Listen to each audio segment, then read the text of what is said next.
Israel persuaded the U.S. president to order a strike on Iran. It took a full week of intense effort for Israeli Prime Minister Benjamin Netanyahu and Strategic Affairs Minister Ron Dermer to persuade U.S. President Donald Trump to order a strike on Iran's nuclear facilities. An Israeli official revealed to the Jerusalem Post 4 days ago during a phone call between Prime Minister Netanyahu and the U.S. President, Trump said, "I've decided to carry out a strike." Since Israel began airstrikes on nuclear and strategic targets inside Iran about a week and a half ago, Netanyahu and Trump have been in near daily contact.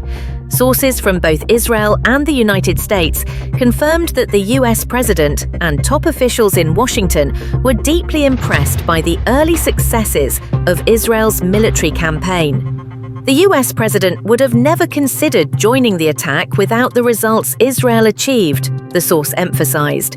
Initially, President Trump planned to strike only the uranium enrichment facility in Fordo. However, according to an Israeli official, Netanyahu and Dermer successfully convinced him to expand the mission to include the Isfahan facility in order to complete the job.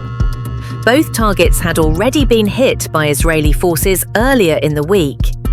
Israeli sources reported the Americans struck parts of the facilities that Israel couldn't reach.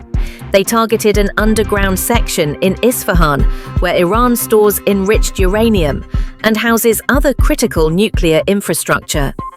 On June 19th, in addition to the Netanyahu-Trump phone call, another high-level discussion took place involving U.S. Vice President J.D. Vance, Defense Secretary Pete Hegseth, and top American officials, along with Israeli Prime Minister Netanyahu, Minister Dermer, Defense Minister Israel Katz, and IDF Chief of Staff, Lieutenant General Eyal Zamir. During the call following the U.S. decision to carry out airstrikes, the American side issued several operational requests to Israel. An Israeli official confirmed there was full coordination between Israel and the U.S. during the attack. The U.S. conducted the operation directly, but Israel provided intelligence and played a key role in its success.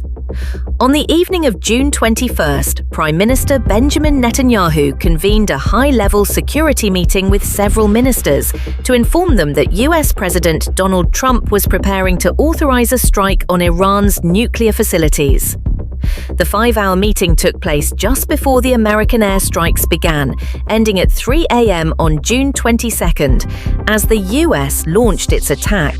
Prior to the campaign, both the US and Israel deployed deceptive tactics to give the impression that there were still deep disagreements between the two countries regarding US involvement. An Israeli official told the Jerusalem Post, even if the Iranians had advanced knowledge of the strike, there was nothing they could do to stop it.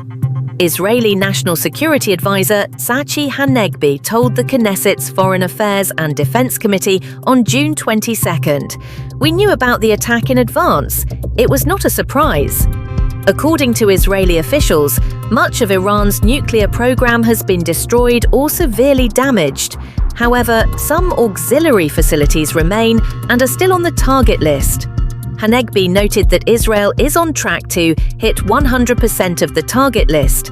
Following the US airstrikes, Israel is now shifting its focus to dismantling Iran's ballistic missile program. Iran is still producing missiles, Hanegbi said. Some manufacturing sites have been destroyed, but they have the capability to recover quickly. A senior Israeli official concluded Netanyahu and Dermer worked tirelessly, speaking to all sides, and ultimately succeeded in persuading the US administration to join. Although President Trump made the decision based on America's national interests, they demonstrated that striking Iran's nuclear facilities was entirely aligned with those interests. Trump had long vowed that Iran would never obtain nuclear weapons, and together with Israel, he has taken a major step to ensure that promise is kept.